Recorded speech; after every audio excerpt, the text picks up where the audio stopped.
So without further ado, I give you the boss of NASA, Charles Bolden, who apparently is going to give us Mars. No pressure, Charles, no pressure. Thank you so very much. Good to see you again.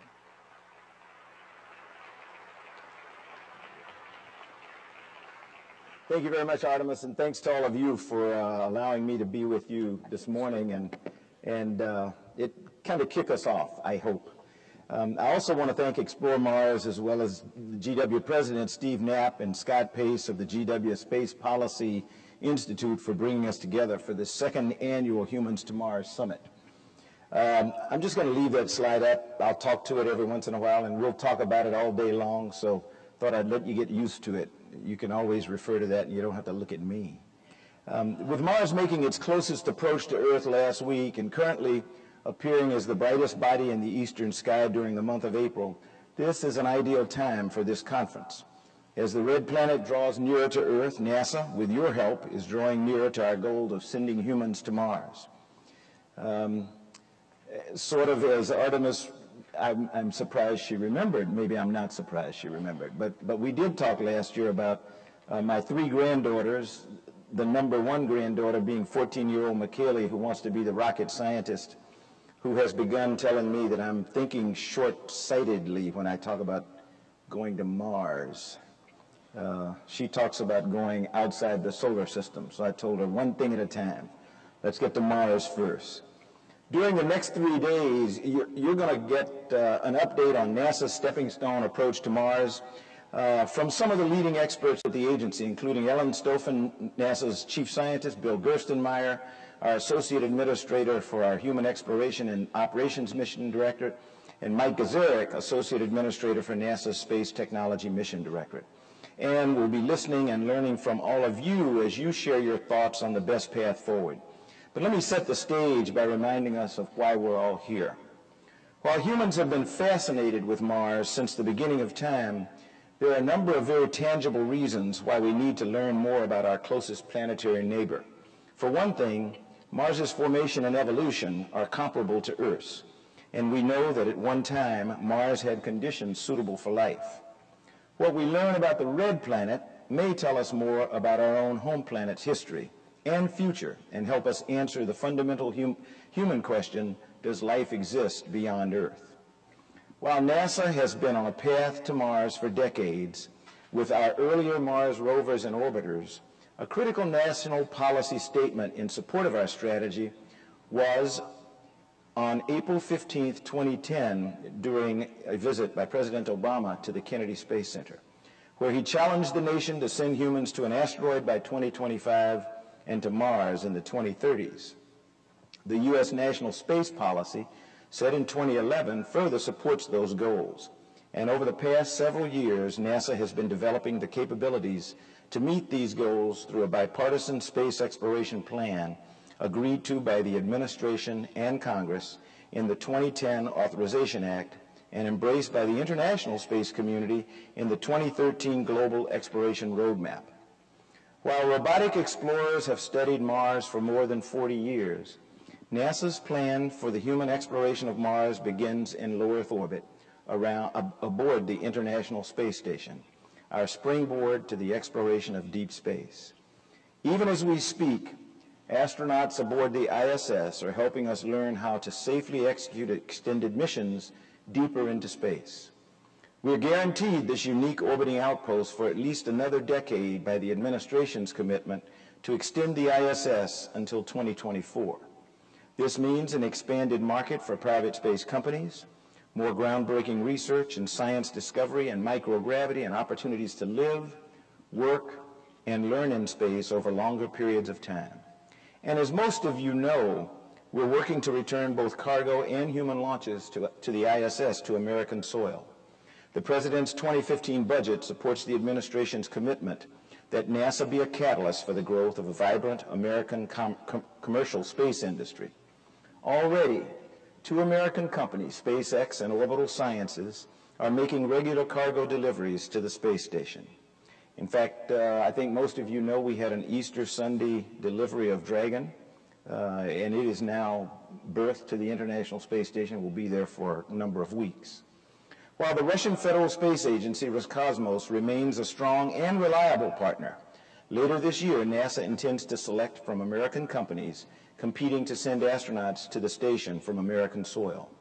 If Congress fully funds our 2015 request, we believe we can do this by the end of 2017. Our next step in deep space, where NASA will send the first mission to capture and redirect an asteroid to orbit the moon. Astronauts aboard the Orion spacecraft will explore the asteroid in the 2020s, returning to Earth with samples. This experience in human spaceflight beyond low Earth orbit will help NASA test new systems and capabilities, such as solar electric propulsion we'll need to support human missions to Mars. Beginning in 2017, NASA's Powerful Space Launch System, or SLS rocket, will enable these proving ground missions to test new capabilities. Human missions to Mars will rely on Orion and an evolved version of the SLS that will be the most powerful launch vehicle ever flown. I've made reference several times now to Earth and the proving ground, and you're here to talk about Mars. So just sort of as reference to my chart, since Mike Gazarik's going to use it, Bill Gerstenmaier's going to use it, Ellen's probably going to use it, and anybody else that comes from NASA is probably going to use it because we want it indelibly emblazed in your brain. We today are Earth reliant. We're dependent on being on this planet. We are not a multi-planet species yet. I don't know whether Buzz is going to talk to you about it later, but Buzz and I agree on a number of things. One of them is that only multi-planet species survive for long periods of time. Here in the Western world, we think very short-sighted, and some of you have heard me say this before. We think about the time in which we're going to be on this earth, or which our kids or our grandkids are going to be on this earth. Many other civilizations think much longer than that, and we need to start thinking that way. We need to remember that we're dependent on a star. The sun is a star. And just like many other stars that we study all the time, and many of you who follow the exploits of the Hubble Space Telescope almost daily get a picture of a star that used to be but is no longer. One of these days, that's going to be the story of our star, the sun. And so if this species is to survive indefinitely, we need to become a multi-planet species. So one reason we need to go to Mars is so we can learn a little bit about living on another planet, so that when McKaylee, my granddaughter, is ready to move out of the solar system, we'll know a lot more about living away from this planet than we know today. So Mars is a stepping stone in the stepping stone approach to other solar systems and other galaxies and things that people have always dreamed of, but frequently don't talk about. So we're Earth reliant right now, and our stepping stone in the Earth reliant system is the International Space Station. I hope I don't need to remind this audience, but I will take advantage of it anyway, because I find that sometimes people don't remember. We have now been on the International Space Station continuously, without interruption, for almost 14 years. Continuously, without interruption, for almost 14 years. Everybody's excited right now because of what's going on in Ukraine. Although I'm cautious, I am cautiously optimistic, because we went through this when the Russians went into Georgia, and station continued to operate the way it is now. We continue to operate just as we always have today with Roscosmos and JAXA and ESA and the Canadian Space Agency and all of our partners. So the ISS continues to move on as our stepping stone to the rest of the cosmos. The proving ground is where we need to go. And so we're going to present our case to you over these next 3 days, and hopefully you will pummel us with questions. I'm having trouble with the lights, but I think I may see Michelle. Are you down there? There's Michelle on the third row. So Michelle Gates is here. I don't see Gerst yet. I know Mike Gazarik was there, but you should pummel us with questions about why we chose this path. There are all kinds of ways we could go to get to Mars, to include those that some people espouse, which is just go right now. Forget about all this other stuff, just go. We don't think that that's the right idea. So we don't think we can just go, but we need to take a measured approach as we go. And so we've chosen an asteroid in lunar orbit as our proving ground, where we can develop the technologies we need to make it the distance to Mars. We can learn how to operate in that environment, because Mars will probably not be like, Mars and its moons will probably not be like operating in low Earth orbit. We're accustomed to, I tell people, I give them the example of when I was a young snotty-nosed astronaut candidate. And I was one once. And I remember going to the Johnson Space Center, and the first time they said, okay, you're going to have a class in orbital mechanics, and then you're going to go over to the simulator, and you're going to fly a rendezvous and learn how to rendezvous and dock. And I said, piece of cake. I've been flying airplanes for 14 years now.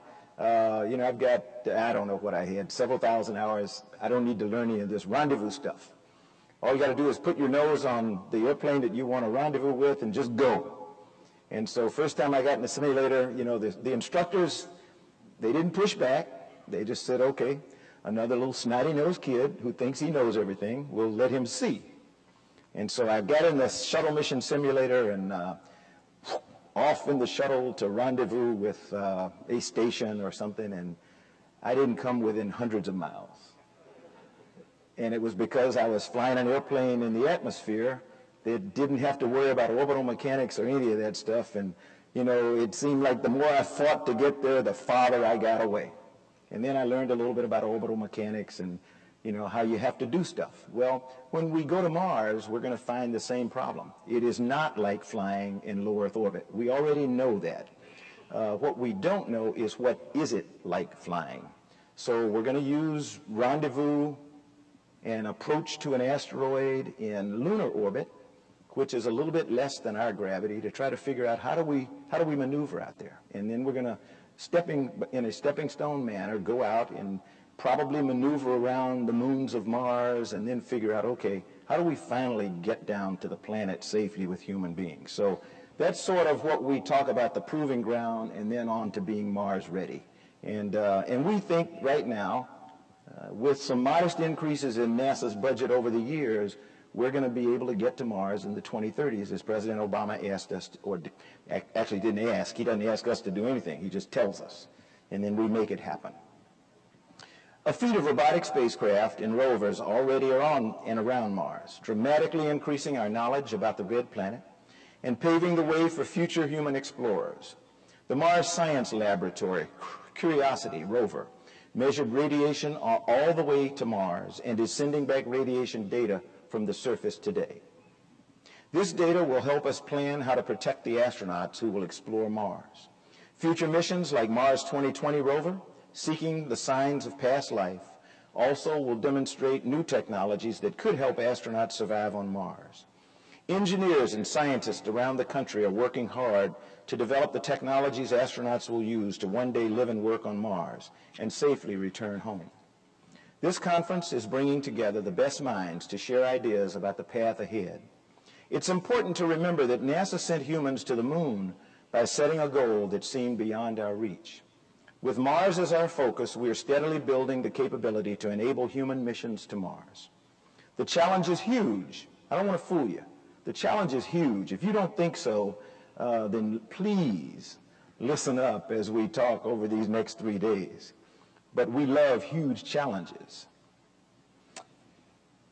We're making real progress right now as a radiation monitor on the Curiosity rover records the Martian radiation environment that our crews will experience. Advanced entry, descent, and landing technologies needed for landing on Mars are ready for entry speed testing high above the waters of the Pacific Ocean in June.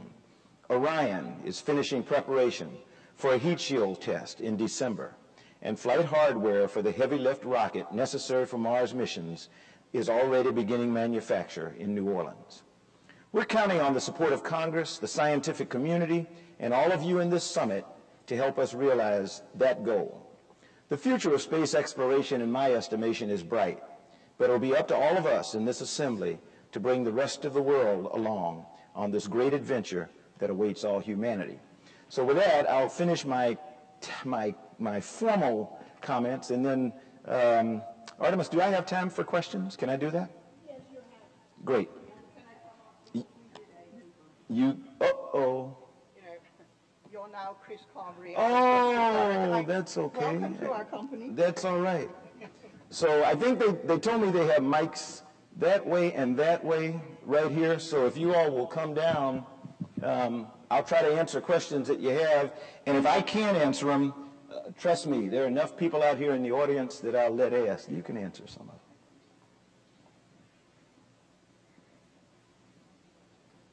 And there are 2 mics. Are you all awake? Yeah, come on up.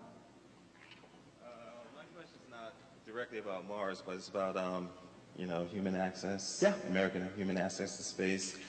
Congress was not especially polite to you. The last time you had to testify before Congress, they wanted a contingency plan about how can we quickly get American access back to space. SpaceX thinks they can do it by 2015. I think a possible contingency plan, if we could give them additional funding so that they're not just flying their own crews, but can in fact fly NASA crews to the ISS. Do you think that's a possibility? If we had selected SpaceX now as one of the providers, then I would be able to do that. We haven't selected a provider yet. You may know more than I know. I don't know that SpaceX is the best provider they haven't provided any human-rated vehicles yet, but they're in competition. There's a blackout right now, so I don't know how they're doing. We're going to select the best potential providers, and then we'll go with them. And they may be ready before 2017, but our goal right now is to be ready by 2017. And as I told the Congress 2 weeks ago, the contingency plan for rockets is years away and multi-billion dollars. Right. The contingency plan for having an American capability to put humans on orbit is $858 million next year and 3 years away. So that's better than the contingency plan on rockets. Okay. They didn't like that answer, I know. But, Thank you. There is no instant access to space on American rockets. It just ain't going to happen because we didn't pay attention, years ago. Yeah, that was a big part of that was Congress as well. And I'm not going to, I don't want to get in the position where I'm blaming Congress alone. It's been a number of administrations. The decision to do this, okay, and I'm going to help some people here who don't remember history. The decision to start this path came in 2004. When we lost Columbia, the Columbia Accident Investigating Board met and gave a report, and one of my predecessors, the NASA administrator at the time, said, I'm going to accept every recommendation in that report. Now, whether that was wise or not, I don't know. But that was the decision that was made back in 2004. And so we started on this path, and I think we've kind of picked it up. We've picked up the pace, at least in the 5 years that I've been the NASA administrator. We only talked about commercial cargo. We now have it. We only talked about commercial crew, and we had no money that the administration put toward it, to be quite honest. Not even a proposal. So, when the president came in, I think the first time we requested, and Congressman Wolf corrected me, the first time in the budget, although we knew we needed $1 billion, I think the first time in the budget, we asked for $500 million, and we got 312. Now, I don't care what Congress says or what staffers say or anything, 312 million is not 500 million, okay? And it's not more than 500 million. So we have never gotten what the president asked for commercial crew. And we really need the support of Congress. And it's my intent to get down on my hands and knees and beg and plead and help them understand that this nation needs our own capability to get humans into space. And we can do it.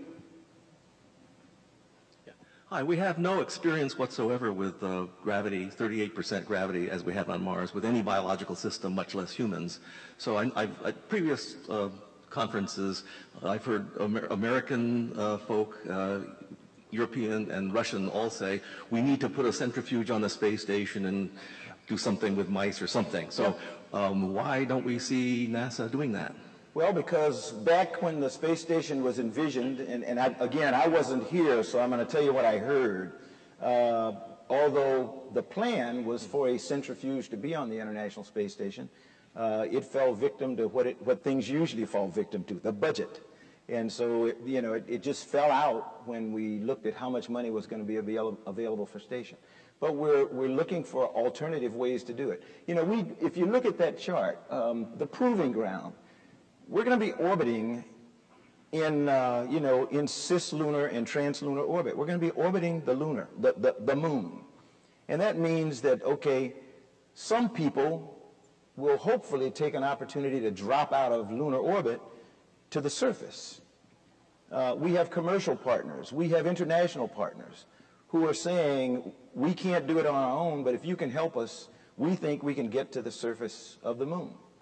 We have challenges going on right now to see if commercial companies or entrepreneurs can put things on the surface of the moon. You know, the U.S. government can't do everything. And I said, our plan to go to Mars is based on the budget that we propose today with some modest increases in the out years. We are not going to get 4% of the federal budget. So in this group, if you are serious about wanting to go to Mars, then start thinking about reality. And reality is the budget.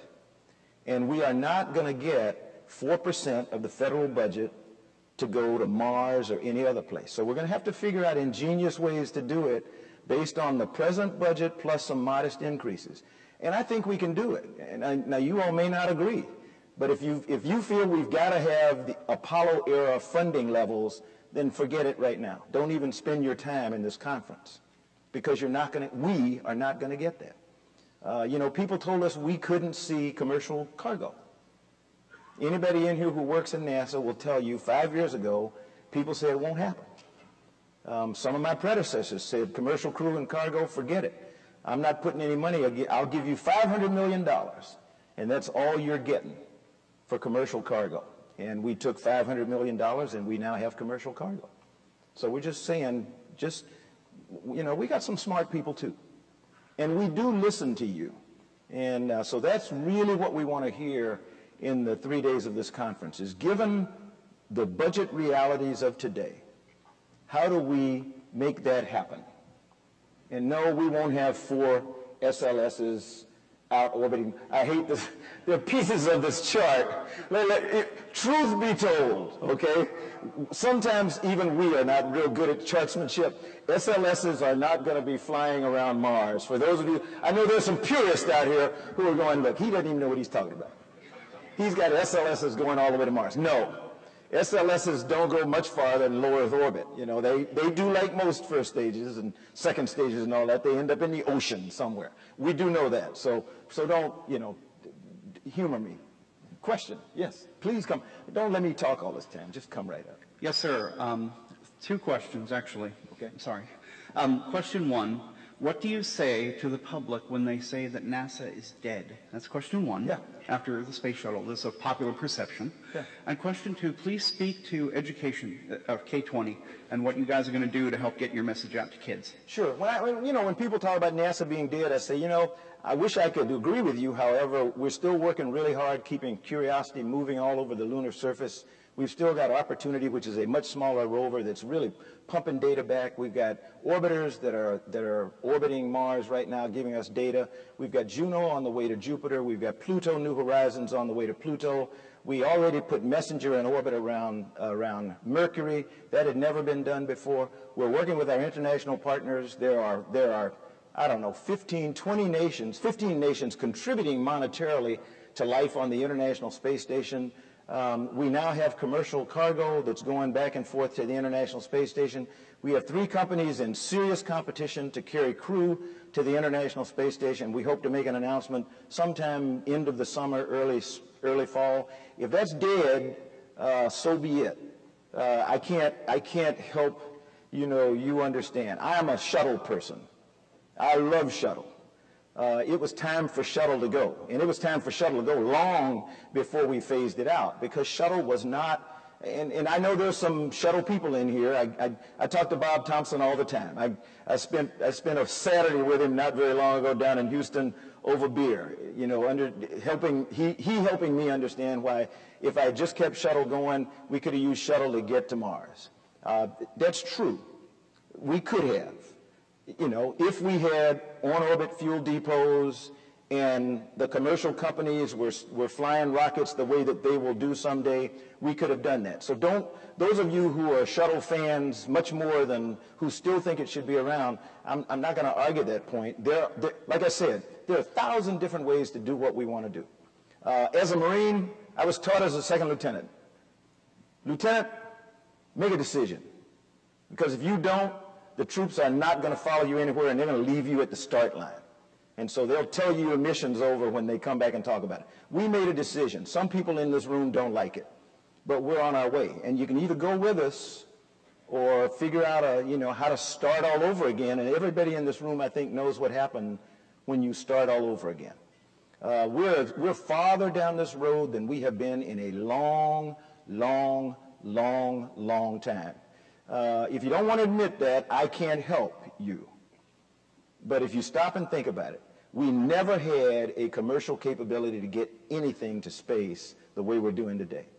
We're oh so close to having a commercial capability to get crews to space. And NASA is finally freed up to work with all of you to do exploration, which is what everybody in this auditorium, I hope, came here to talk about. So, get over it, to be blunt. This is the path we have chosen. Help us get it right. I mean, we can tweak it along the way. Everybody knows that. If you don't start down a road, and figure out, okay, we took a wrong turn, how do you ever get to the destination? We can tweak this. I can't tweak just constant ideas with nothing. We now have hardware under construction. We can do this, but I need your help. Question here. Excuse me. Okay, that's all right. One more. Okay. Michelle will answer them when she gets up, and Bill Gerstenmaier will answer them. Well, I'd like to put a bug in your ear. There's an example of gravity that could operate on the space station, which has been sitting in the wings for probably a decade. Have yourself or your minions re-examine the Mars gravity biosatellite. It was a joint task between Georgia Tech and MIT years ago. It sits in mothballs. It can be flown on small boosters. It is a little centrifuge full of mice. Yeah. Female mice, in fact. Is that important? Well, it is for the statistics of the biophysics. Okay. But it can be parked outside the space station. You don't have to add the centrifuge to the space station. Park it outside the space station, spin it up, take it in and out. Another question that arises. That wasn't a question. That was a statement. Well, if there was a question, get to it, because they're going to pull me off the stage. The question is, have you considered it? I didn't know about it, but I will go back and look. And tell me one more time. Mars gravity biosatellite. Okay, I got it. Okay. Second question, is it automatically crazy to imagine more money? We have spent monotonically less in terms of GDP on the physical sciences for 40 years. Yeah. And we're now down a factor of more than 2 over the times of budgets we spent to become great in the world. Yeah. There is no reason I can see why we should not redress that grievance, although obviously it's an uphill battle. Yeah. No, I don't. Why not go for the big money? Well, we're going for the biggest money we think we can logically go for right now. But I just think it's unrealistic to assume that this Congress and any future Congress is going to jump to 4% of GDP. I just don't think. 1%, we may get to 1%. Now, 1% would be like a gold mine. Indeed. And I'm not saying, that's what I said, a modest increase. But we have to be able to demonstrate that we can do what we said we can do. Commercial cargo was a first step. People said it couldn't be done. We've done that. We got to get the commercial crew, and we've got to demonstrate that we can do it, and we can do it consistently, before we can do anything. We're going to fly Orion in the fall. That's important. That's really important. So step by step. Otherwise, people are not going to, they're just not going to support us, to be clear. Thank you all very much. I really appreciate it. Thank you. Thank you.